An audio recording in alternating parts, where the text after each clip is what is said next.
Tenemos otros temas, pero tenemos dos invitados y no quiero hacerlos esperar, que además son grandes analistas, a Beatriz Contreras Castillo y Jorge Gómez Naredos.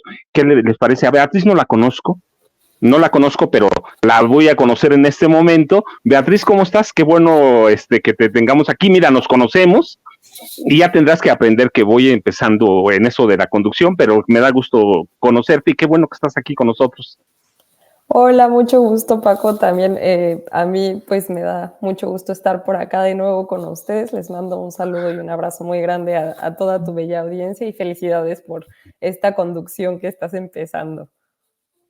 Y tenemos a Jorge Gómez Naredo, que la verdad yo lo sigo, soy uno de sus seguidores en las redes sociales, y pues es un gran analista, y a los dos, tanto a Beatriz como Jorge, los conocen bastante. Y Jorge, ¿cómo te va? También me da mucho gusto, nunca he estado contigo, pero igual es un placer que estés aquí en Sin Censura y conmigo, fíjate. No, pues muy contento de estar aquí contigo, es la primera vez, y también muy contento de estar con Beatriz, que es una muy buena amiga. ¿Qué les parece si empezamos a propósito de lo que decía el presidente de la República, de cambios a una reforma en la Constitución? La cuestión es que no importa lo que pase, no le van a aprobar nada. No le van a aprobar nada con esta legislatura que tenemos. Un cambio constitucional requiere 2/3 del Congreso de la Unión, no las tiene, pero tiene un objetivo. ¿Qué le ves tú, Beatriz, a esta propuesta de López Obrador? Que las dos, yo digo, hay varias, pero a mí dos me llaman la atención: la de pensiones y la reforma al Poder Judicial. Mira, a mí me parece que la batalla que está emprendiendo López Obrador, si bien no está completamente ganada, sí está empezando a marcar una ruta que es muy importante en todas las revoluciones que hemos tenido, que es lo que ha marcado pues verdaderamente una reforma a la Constitución, ¿no? Ya mencionabas todos estos cambios, todas estas modificaciones que se han hecho desde nuestra Constitución de 1917, que a mí me gusta muchísimo decir algo que ha recordado López Obrador una y otra vez en las mañaneras, que es que nuestra Constitución pues emana profundamente de una revolución social, ¿no? Que es pues es única en el mundo, nuestra Revolución Mexicana y nuestra Constitución tal y como se concibió en ese momento. Y a mí me parece que el ponerlo en el debate, ya solo por el simple hecho de estar planteando estos cambios, está marcando una ruta para llegar a ellos, sobre todo porque aunque vamos a tener que dar esa disputa, no solamente desde el Congreso, no solamente nuestras y nuestros legisladores que estén ahí teniendo que representarnos, sino también desde los medios, desde la conversación, desde las narrativas que se van a ir generando, pero sobre todo, querido Paco, me parece que va a ser muy importante empezar a poner esto para que vea toda la gente quiénes son los que están en contra de cambiar pues estos organismos, estas instituciones que pues ya las hemos visto que están muy añejas, que la gente ya no confía en ellas, que sabemos que desde ahí se dan muchísimos tratos en lo oscurito, que hay corrupción, que hay impunidad. La gente ya no quiere eso, entonces la gente se va a dar cuenta quiénes son aquellos y aquellas que voten en contra de estas reformas, y yo creo que se va a empezar a marcar este camino para llegar hacia ellas, si bien a lo mejor no este año, en la siguiente legislatura. Jorge, ciertamente es una constitución derivada de una revolución social, la primera en el siglo XX, pero tenemos una constitución que ha sido renovada completamente. Y yo decía, Enrique Peña Nieto, 155 reformas, Calderón, 110, Cedillo, 78. ¿Aguantamos la renovación total de la Constitución o necesitamos una refundación de este país con una nueva Constitución? Pues yo pienso que se puede continuar con la Constitución que se tiene. En el proceso revolucionario, bueno, pues se dieron muchísimos conquistas que se plantearon en la propia Constitución. Ya llegada con la época de los neoliberales, primero priistas y después panistas, que se unieron, a partir de la época de los 80, pues entonces hubo cambios y hubo modificaciones constitucionales para hacer del Estado, pues un Estado neoliberal, donde hubiera libertad, digamos, para todas las empresas de hacer lo que ellos querían y que el Estado solamente se encargara de la seguridad, ¿no? Quitándole muchísimos de las acciones que realizaba. Y me parece que en el 2018 se da una vuelta a un Estado donde pues funge, ¿no? Como un elemento central para pues ahora sí que luchar por el bienestar de la gente, para tener políticas sociales enfocadas en lograr equidad y para pues recuperar, ¿no? Al Estado que constitucionalmente empezó con las reformas que hicieron los neoliberales, pues constitucionalmente empezó a perder facultades.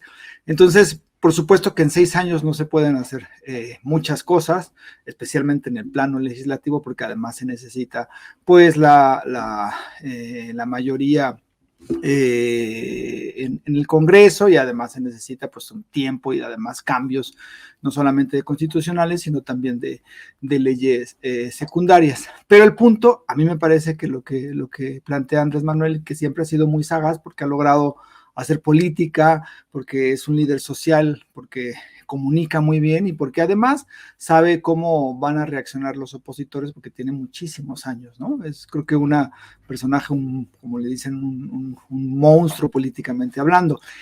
Y me parece que este anuncio de las propias reformas, que está enfocado pues en esta cuestión que se llama el Plan C, es decir, que Morena y sus aliados logren la mayoría en el Congreso, ¿no? Para la mayoría calificada para lograr aprobar las reformas constitucionales. Entonces me parece que es parte de los tiempos que está manejando Andrés Manuel, y ahora con una oposición electoral tan desestructurada, tan desprestigiada, lo que hizo Marco Cortés al señalar estos acuerdos que había en Coahuila, y además, pues las diferencias que hay entre su candidata presidencial y el dirigente del PRI, el PAN y el PRD, eso pues ha beneficiado la posibilidad de lograr un plan C. Entonces, si electoralmente se tiene la necesidad de lograr este plan C por las reformas que plantea el presidente López Obrador, yo creo que es como reforzar esta necesidad de que la cuarta transformación, no solamente, que me parece que ya es prácticamente un hecho, conquiste la presidencia de la República, sino también conquiste los espacios en el poder, en el poder legislativo, para reformar al poder judicial, para reformar los procesos electorales en cuanto al INE, y también la cuestión de las pensiones, que es algo que ha empezado a manejar el presidente López Obrador, y que además había muchas críticas a la reforma que hizo Ernesto Zedillo a las pensiones. Entonces, me parece que es como un aliciente en esta carrera electoral que está ya pronto, o que ya comenzó, pero está en el proceso, para que se logre el plan C y que haya, digamos, cuestiones muy concretas en cuanto a las reformas, y que la gente pues sepa votar. Yo voto por estas reformas que van a beneficiar a la población, y creo que eso da muchísima claridad, y eso le da pues vuelve a establecer muy claramente cuáles son los proyectos de nación que tiene tanto la Cuarta Transformación como la oposición. Beatriz, y mira, en ese proceso, la Suprema Corte de la Justicia de la Nación, que solo es, hay que aclararlo, uno de los brazos del poder judicial federal, ha sido siempre, o ha tenido un lado oscuro y siniestro en el poder. La cuestión es ese lado oscuro y siniestro aguanta que tengamos un tiempo, supongamos que hay plan C verdaderamente. Yo creo que se puede, creo que hay camino, como Jorge dice, la presidencia de la República, no tengo ni una duda que las van a ganar, pero supongamos que hay un plan C.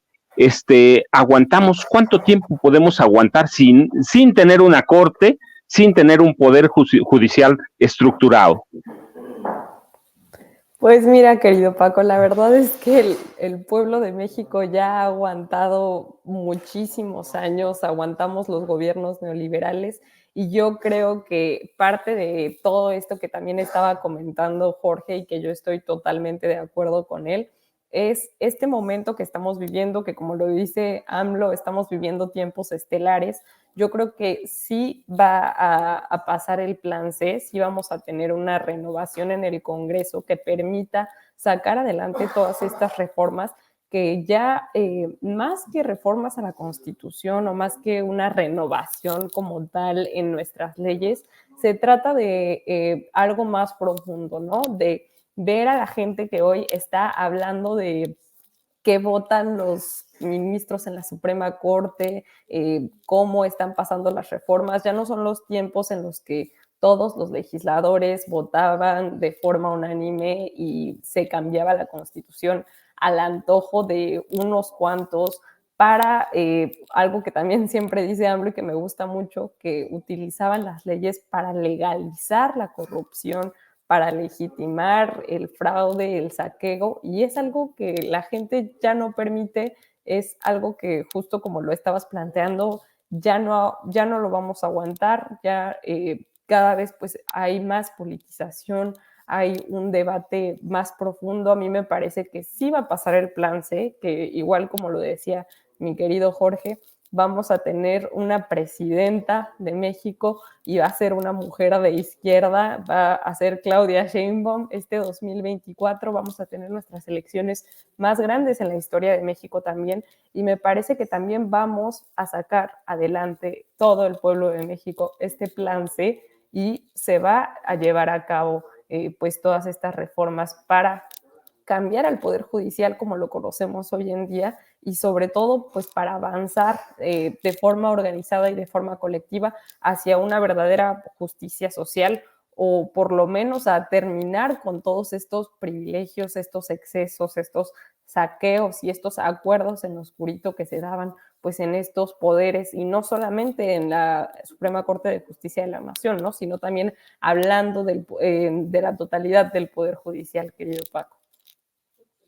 Ah, Jorge, y sí, hablando, mira, de que se convirtió en parte del fraude y del saqueo, una pregunta rápida antes de que pasemos a otros temas que tenemos un buen, pero se convirtió finalmente la Suprema Corte de Justicia de la Nación o el Poder Judicial en general en el garante de la corrupción de los gobiernos del PRI y del PAN. Sí, sí, por supuesto, o sea, era pues una especie de sucursal, pero no solamente a los gobiernos del PAN, sino también de una élite política, una élite económica, que al perder el poder, digamos, del poder ejecutivo en el 2018, pues logró establecer varios espacios durante 30 años. Esto es muy interesante, ¿no? Porque buscaron gobernar en caso de que ya no gobernaran a partir de ciertos órganos autónomos que trataban como de ser especie de candados en caso de que un gobierno de distinto signo político llegara, ¿no? Como los órganos autónomos, estos que están encargados de supuestamente de las cuestiones energéticas y de supuestamente de otros elementos de la competitividad.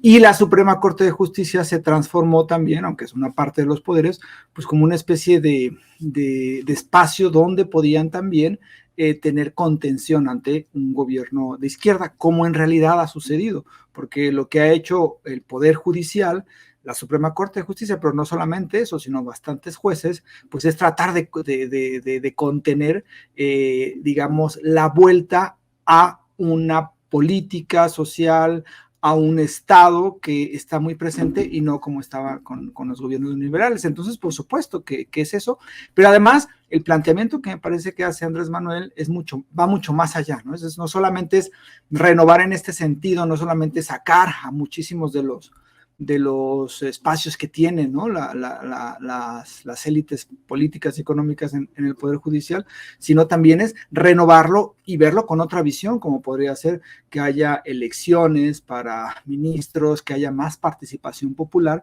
porque como dice también Beatriz, pues la gente cada vez está mucho más interesada en lo que sucede políticamente y socialmente en México. Tiene razón Jorge, tiene razón Beatriz. Miren, nada más déjeme decirle una cosa. Ciertamente se convirtió en una sucursal para proteger a la élite, a las élites de poder, a los poderes fácticos. Empezó a caminar la corte en una burbuja y hoy es un refugio, un santuario de criminales incluso. Por ejemplo, el cártel de García Luna y Felipe Calderón, ahí lo tenemos, protegido por la ministra presidenta Norma Lucía Piña Hernández, pero déjeme decirle, yo sé que podemos platicar un gran rato sobre el Poder Judicial Federal, en general la Suprema Corte de Justicia, que es uno de sus brazos, el otro es, recuerde, disculpe, ahora le digo, se me fue el Consejo de la Judicatura Federal, vea, pero podemos hablar de eso y un Consejo de la Judicatura que no sirve para nada, que es inoperante, pero tenemos otros temas. Hoy Xochitl Gálvez empezó una campaña de restitución, una campaña para lavar su imagen, una campaña de control de daños por el documento que presentaron o que se hizo público y se viralizó en las redes, documento que firmaron Marco Cortés, Alito Moreno, a Manolo Jiménez, Rubén Moreira, que fue gobernador y que prácticamente es un documento que es parte del saqueo, parte del pillaje, pero la pregunta concreta es, Beatriz, ¿hasta dónde puede un control de daños ser efectivo en este momento? ¿Cuánto le va a ayudar?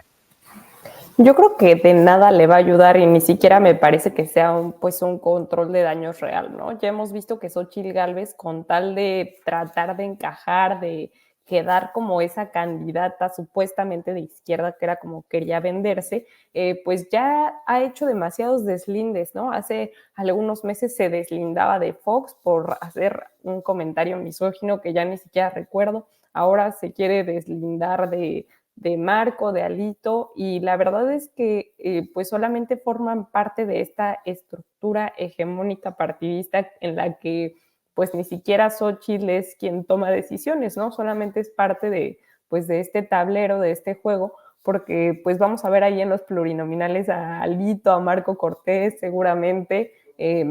No es como que esté firmando un acuerdo donde diga que ya no va en coalición. En realidad solamente pues es otra actuación más de este show que ha estado dando y que la verdad pues ya nadie le cree, ¿no? A mí me parece que sí ha resultado fenomenal cómo una candidata puede bajar tanto en las encuestas. Cada semana vuelven a decir que ya casi alcanza a Claudia Sheinbaum, que ya va a volver a remontar, incluso pues han comprado encuestas, ¿no? Para decir que ya está cada vez más cerca, pues yo creo que ya lo que vemos es una candidata que está totalmente fuera del juego, pero que también ya entre tanto zigzagueo, pues ha perdido todos los valores, ya ni siquiera llega a los públicos a los que estaba destinando su campaña. También vimos esa carta de Guadalupe Loaesa que pues refleja muy seriamente que ya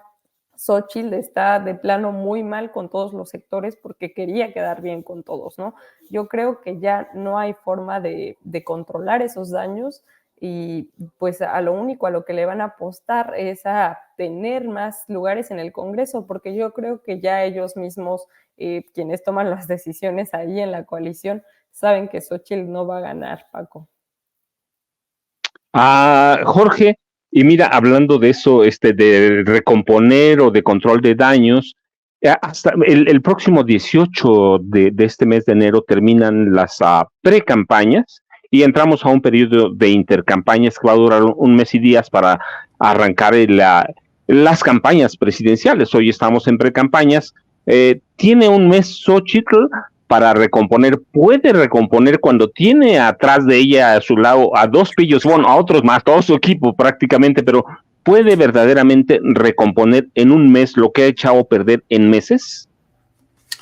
No, yo creo que a mí me parece que es imposible. Además, no solamente es una cuestión de campaña, sino es una cuestión de lo que representan los partidos que la postula, de lo que representan los dirigentes de esos partidos y además de la incapacidad también de ella como para ser una buena candidata. Entonces son como muchos factores que a mí me parece que ya es imposible recomponer y es imposible que la campaña que inicia en marzo de Xóchitl Gálvez pueda repuntar. Se ha equivocado en muchísimas cuestiones. Primero la quisieron presentar como cercana a la gente, después como que le quitaron que no tanto, porque después estaban peleando con los votantes del PAN y entonces la trataron de hacer de izquierda y ahora ya la moderaron y ahora sale a deslindarse de las caras del acuerdo que firmaron Alito y Marco Cortés. Entonces es una campaña sin rumbo, sin proyecto político, sin proyecto de nación y con una candidata que a mí me parece que es muy limitada en cuanto a la forma de conectarse con la gente y la forma de afrontar circunstancias complejas como lo que acaba de suceder con lo de Coahuila y este acuerdo. Entonces, me parece que la campaña de Xóchitl va en bajada y va a continuar bajando y me parece que van a ser uno de los peores resultados que van a tener estos partidos, porque si recordamos, pues van a ser, o sea, si hacemos cuentas a las encuestas, pues van a tener menos incluso pueden tener menos de 20 puntos los partidos que antes eran los hegemónicos, que era PRI, PAN y PRD.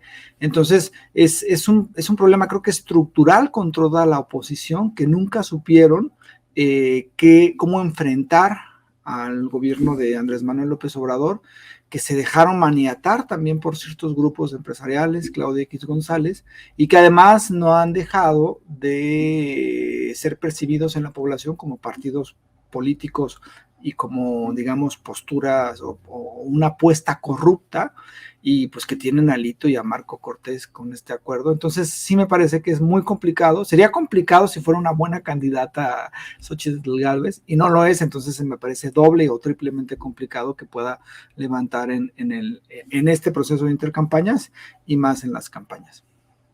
Sí, mira, como Jorge, déjenme decirle, yo estoy de acuerdo, sí. ¿Cómo recompones a una mujer que no tiene idea, que es muy limitada, que no tiene un proyecto político, que le está preguntando al oído a Marco, oye, ¿cuáles son los poderes fácticos? ¿Qué es eso? ¿Con qué se come? Pero en ese contexto, Beatriz, ¿tú anticipas que pueda haber alguna modificación con la aparición de Jorge Álvarez Maynés? A mí me parece que lo único que va a cambiar es que podría alcanzar a Xóchitl y seguramente pues alcanzar un segundo lugar en la contienda presidencial, si tenemos que hablar de números o planteándolo de esa forma, pero no me parece que vaya a haber una diferencia profunda en lo que representa la aprobación que tiene Claudia Sheinbaum. Creo que sí van a haber perfiles o públicos a los que Xóchitl ha decepcionado o de plano no ha llegado, justamente por lo que ya decía Jorge, porque ha pues estado cambiando constantemente la campaña, y no solo la campaña, ¿no?, sino lo que representa. No hay proyecto de nación. Sabemos que corresponden a diferentes ideologías los partidos que la están postulando, pero que a final de cuentas pues han resultado ser más de lo mismo, ¿no? Es siempre nada más pugnando por sus intereses personalísimos y no por lo colectivo. Y yo creo que a lo mejor a esos decepcionados podría ser que ahora sí a esos, a lo mejor si los podemos decir progres buena ondita, como los ha mencionado también el presidente López Obrador en su conferencia matutina, pues va a llegar como un buen perfil o como el perfil que podrían votar Jorge Álvarez Maynés. Sin embargo, me parece que ya desde ahorita que se lanzó a esta contienda presidencial, pues le han sacado varias cosas que no corresponden a la campaña que él quisiera ofrecer, ¿no? Que es Movimiento Ciudadano diciendo que son lo nuevo, que es una forma nueva de hacer política, pero que hemos visto que ha resultado pues más de lo mismo, ¿no? Porque no es un candidato como tal joven, es alguien que ya ha estado en muchísimos partidos, en Nueva Alianza, en el PRI, en el PRD, lo hemos visto ahí desfilando en todos. Entonces yo creo que no va a ser un perfil que logre llegar a las juventudes. Me parece que sí podría rebasar a Xóchitl en todo caso, pero no creo que represente una diferencia profunda. Me parece que el proyecto de Movimiento Ciudadano quizás es más a largo plazo, pero por el momento y también por lo que ya hablábamos de esta politización que se está viviendo en México, yo no creo que vaya a representar una diferencia, Paco. Jorge, y sí, hablando de lo nuevo que no es nuevo, Álvarez Maínez es un tipo con todas las mañas viejas, pero hoy, no, en las últimas horas Xochitl le hizo un guiño a Eduardo Verástegui Córdoba para darle la entrada a la derecha confesional. Yo digo, tampoco le va a ayudar la derecha confesional, pero de pronto me da la impresión de que la derecha confesional, la derecha extrema, se va a quedar por primera vez sin candidatos, ¿no? En mucho tiempo tuvieron a Peña, tuvieron a Calderón, a Marta Sagún, a Vicente Fox. Hoy tenemos una derecha que está desbaratada con un tipo como Claudio X González, Guajardo, que no sabe para dónde va, ¿cierto? Sí, hay una derecha que no ha tenido cabida. Es que es como complicado, porque tratar de hacer este guiño, ¿no?, a la extrema derecha, que me parece que tampoco ha aprendido, ¿no?, tampoco ha tenido como la fuerza que muchos esperaban con el movimiento frena. Entonces sí veo complejo, ¿no?, la oposición, porque como están todos, ¿no?, ahí metidos. Está el PRI, está el PAN, está el PRD, unos son de derecha, unos son más de derecha, otros se creen de centro, otros se creen de izquierda. Entonces es una mezcla complicada, y tampoco tiene una consistencia ideológica. O sea, quien vote por la alianza, pues no sabe exactamente por qué va a votar es el voto antimorena, que tiene un límite también el voto antimorena. Entonces sí me parece que la apuesta desde un principio de esta unión desestructuró muchas cosas. Tuvieron cierto éxito en la Ciudad de México, en las elecciones intermedias pasadas, pero creo que se desgastaron y se van a seguir desgastando mucho. Ahora, respecto al Movimiento Ciudadano, es interesante porque la postulación y la forma en cómo se fue postulado Álvarez Maínez, que además tiene muchos años, ¿no?, fue priista, en fin, dividió un poco lo que estaba ya también dividido, que es estos dos polos que tiene Movimiento Ciudadano en cuanto a poder, que uno es Nuevo León con Samuel García y otro es Jalisco con Enrique Alfaro. Entonces la respuesta de Enrique Alfaro a esta postulación, a la crítica que se hizo y decir aquí en Jalisco vamos a actuar, eso creo que divide muchísimo a Movimiento Ciudadano, porque no van a ir juntos. Y su poder de influencia, que es Jalisco y Nuevo León, pues también se va a desestructurar. Y además con Álvarez Maínez, que me parece que más allá de que no representa lo nuevo, pues tampoco es un personaje que pudiera tener como un cierto carisma y no repetir, pues como ha repetido lo mismo que dice Samuel. Por eso incluso Samuel sale como a presentarlo, pero después sale en otro video y presenta esto del acuerdo como si fuera él el candidato y no Álvarez Maínez. Entonces sí me parece que, a mi modo de ver, Movimiento Ciudadano, desesperado porque no tenía otro perfil más allá de Samuel, pues se equivocan a poner a Álvarez Maínez, y esta división que existe, pues no sé hasta dónde va a llegar. Yo creo que sí hay una cuestión que se tiene que pensar, porque la oposición de una u otra manera se va a tener que reestructurar a partir del 2024, y ahí es donde va a estar la cuestión. O sea, se reestructura a partir de lo que queda del PRI y del PAN, se reestructura a partir de Movimiento Ciudadano, van a surgir otro tipo de proyectos, porque al final es bueno que en un país exista una oposición pues relativamente sana, pero que también represente algo, ¿no? Porque ahora la oposición que tenemos simplemente no representa nada, y lo único que ellos repiten es: están en contra de AMLO, AMLO es un autoritario, Morena no sirve. Y me parece que sí debería de haber una oposición, pues al menos con una consistencia ideológica y programática, en donde la gente sepa pues qué es lo que está votando, porque ahora los que voten por la alianza o los que voten por MC, más allá de saber que votan por partidos retrógradas y llenos de corrupción, pues no se sabe por qué votan, qué es lo que quieren, y eso creo que es algo que sería sano que tuviera también el país.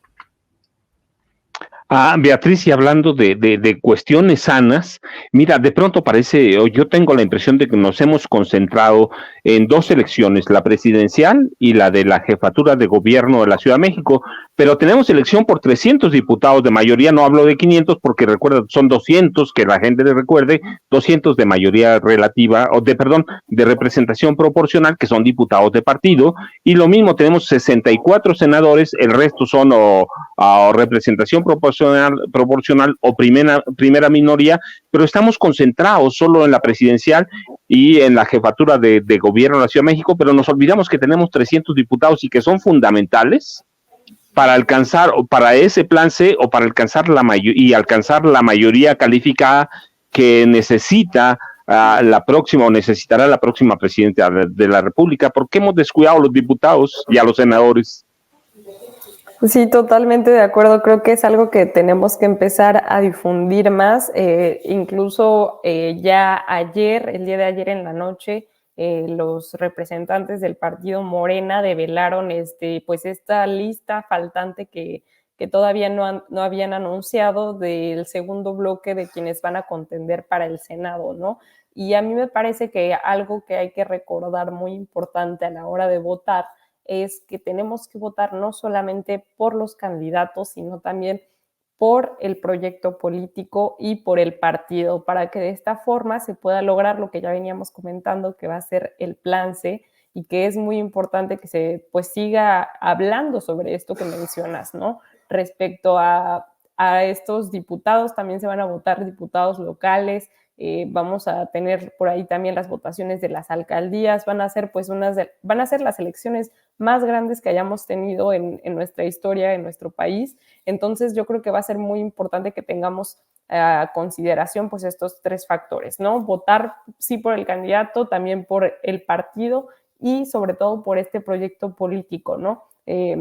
Ya lo ha dicho López Obrador, tenemos dos proyectos políticos, por más que ahí quieran decir que hay una tercera vía, en realidad pues son dos proyectos políticos, ¿no? El que estamos viviendo ahora, que es de la Cuarta Transformación, que ha implicado un desarrollo económico con bienestar social y sobre todo una prosperidad compartida para las y los mexicanos, y este otro proyecto, si lo podemos llamar así, que es el de quienes fueron los gobiernos neoliberales, estos conservadores, esta derecha que lo único que busca, que ni siquiera tiene bien articulado un proyecto, es volver por sus fueros, por sus privilegios para seguir saqueando al pueblo. Entonces, ahí lo que tenemos que hacer es tener estas consideraciones a la hora de votar, ya que va a ser más fácil que se puedan impulsar todo este tipo de cambios, que se pueda seguir dando esta cuarta transformación si votamos de forma consciente, pues por el partido, por el candidato y sobre todo votar por este proyecto político que ha encabezado López Obrador y que ahora, pues, sobre todo va a encabezar el pueblo de México, que va a ser el principal protagonista cuando vaya a las urnas en junio de 2024. Entonces, yo creo que esto que mencionas es muy importante y que vamos a tener que seguírselo recordando a la gente, nosotros que somos ciudadanos, que no somos candidatos, por eso, por aquello del INE y de las multas, vamos a tener que seguir recordando, muy importante, cómo votar, querido Paco. Jorge, y mira, así como le preguntaba a Beatriz sobre, de pronto yo siento que también, además de que tenemos, siento muy desangelado el proceso para el Congreso de la Unión, también lo siento para las gubernaturas, si bien es cierto que hay algunas encuestas, algunas mediciones que nos dicen que Morena por lo menos tendría mayoría inmediata en 6 de las 9 entidades, incluida la Ciudad de México, pero de pronto las siento desangeladas por las 8 gubernaturas y yo digo, es muy importante, ¿por qué? Porque si hay una reforma constitucional, necesariamente tiene que pasar por las legislaturas de todos los estados, así que yo siento desangelado eso, ¿tú cómo lo ves? Y digo, tan importante que es. Sí, no, indudablemente la elección del 2024 me parece que tiene que ver con el Congreso, que tiene que ver con el Plan C. Yo me parece, la presidencial, pues yo creo, todo lo dice, lo indica que está prácticamente ganada, pero también tiene riesgos, ¿no? Porque las encuestas cotidianamente salen y dan una ventaja muy amplia a Claudia Sheinbaum respecto de Xóchitl Gálvez o del candidato de Movimiento Ciudadano, está el riesgo de que la gente pueda decir, bueno, pues ya como se votó y ya votaron, pues yo ya no voy a votar o ya se ganó, entonces pues ya no importa. Y sí, creo que hay que resaltar esto, y me parece que el anuncio del presidente López Obrador del próximo 5 de febrero es en ese sentido.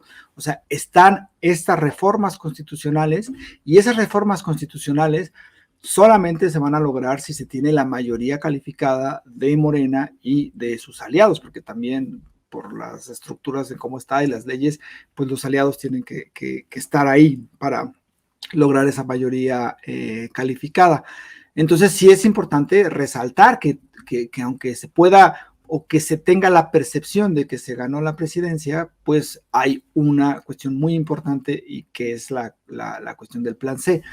Ahora, respecto a las gubernaturas, sí, o sea, ahí hay como elementos porque ya hay gubernaturas que repiten, es decir, que ganó Morena en el 2018 y que vuelven ahora a contenderse, ¿no? Entonces también ahí es una cuestión, perdón, de cómo estos gobiernos de Morena han funcionado, y eso es importante. Y hay otros espacios donde creo que hay posibilidades de que Morena también dé la batalla. Uno de ellos, y viendo el contexto, pues es el caso de Jalisco, o incluso hay un buen candidato en Yucatán, que es complicado también ganar ahí por el panismo y por el trabajo que hizo el gobernador, pero bueno, pues hay otras, digamos, frentes dentro de este proceso electoral que sí va a definir mucho también del control territorial en cuanto a los gobiernos, ya sea de Morena o ya sea de la alianza. Entonces sí me parece que las condiciones en este 2024 son magníficas para que se profundice el proyecto político que encabeza Andrés Manuel López Obrador, para que se profundice en el plano constitucional, para que se profundice también en el plano territorial. Y bueno, pues ahí la cuestión es que pues se depende de la gente, ¿no? De que la gente vaya y diga, sí, yo quiero que haya más reformas, yo quiero que haya más cambios, yo quiero que por ejemplo, ciertos programas sociales se vuelvan todavía, que no los puedan ya quitar completamente en un futuro. Entonces sí, es fundamental. Y creo que uno de los puntos es no confiarse, ¿no? Porque sí hay muchas cosas que están en juego, y me parece que Morena y toda la estructura de Morena y la gente pues debería de salir a votar como si la elección estuviera pareja, ¿no? Para lograr este plan C, que es la apuesta del proyecto y es la apuesta del presidente López Obrador. Jorge, Beatriz, sé que podemos seguir platicando y espero que tengamos otras oportunidades de platicar con ustedes, pero saben que me gana el tiempo o gana el tiempo en estos espacios. Ustedes lo conocen, ustedes lo han hecho. Beatriz y Jorge, Beatriz, ¿con qué nos dejas? ¿A dónde te buscamos? Tu última reflexión, ¿a dónde te encontramos? ¿Y qué esperamos que ves en este proceso? Y la misma pregunta para Jorge, pero bueno, primero Beatriz, ¿a dónde te buscamos? ¿A dónde te encontramos? Y tu reflexión, ¿con qué nos dejas hoy? Muchas gracias, Paco. Yo creo que sobre todo algo que es fundamental, y ya lo decía Jorge, es no confiarnos, y sobre todo todas las personas que nos estén escuchando, que se sigan informando, que sigan viendo Sin Censura, que vean otros espacios independientes de periodismo para pues seguir con esta revolución de las conciencias y poder seguir transformando la vida pública de nuestro país. Les agradezco mucho por el espacio, le mando un saludo y un abrazo a nuestro querido Vicente, y a mí me pueden encontrar como @betcastillo, como está apareciendo aquí en pantalla con _O, en todas las redes sociales, y pues por allá nos leemos. Muchas gracias, Paco, y también un abrazo a mi querido Jorge. Siempre es un honor compartir espacios con él. Jorge, ¿con qué nos dejas? ¿A dónde te encontramos? Bueno, yo sé que si buscamos en las redes sociales eres bien activo, pero ¿a dónde te buscamos? ¿A dónde te encontramos? ¿Y con qué nos dejas? Y a los dos, de veras, un gran abrazo antes de que se vayan. Sí, yo coincido con Beatriz. Vivimos un proceso, digamos, coyuntural, donde hay muchas cosas que están a favor de que continúe la transformación y de que se sienten bases muy firmes para un cambio enfocado en el pueblo. Entonces no hay que desaprovechar este momento que además ha costado mucho construirlo. Y bueno, a mí me encuentran en Twitter como JG Naredo y como Jorge Gómez Naredo en otras redes sociales. Y bueno, pues también participo en Polemón, polemón.mx, en el portal Polemón, que está como revista Polemón en redes sociales, ahí sí lo pueden visitar. Y bueno, pues muchísimo encantado de estar aquí contigo, Paco, te admiro mucho. Y bueno, también con Beatriz, que además es una joven muy brillante. Yo les agradezco de veras a los dos porque me quitaron los nervios, ¿eh? Como nunca había platicado con ustedes, yo todavía sigo pensando que estoy empezando, pero no, les agradezco verdaderamente a los dos. Jorge, Beatriz, muchas gracias. Yo sé que se tienen que ir, yo me tengo que quedar un rato, ya me espera Marta Olivia López de Tamaulipas, así que se los agradezco muchísimo. Muchas gracias y nos vemos, espero que pronto. Muchas gracias, hasta luego, abrazo. Y a usted que se queda con nosotros, de veras, mire, tenemos hoy, no la quiero hacer esperar, porque es de un estado que además es bien importante, es fundamental, es una de las mayores fronteras, tiene el mayor puerto fronterizo, la mayor aduana de este país, un estado que ha sido representativo por muchas cosas, incluido por la violencia, así que tenemos...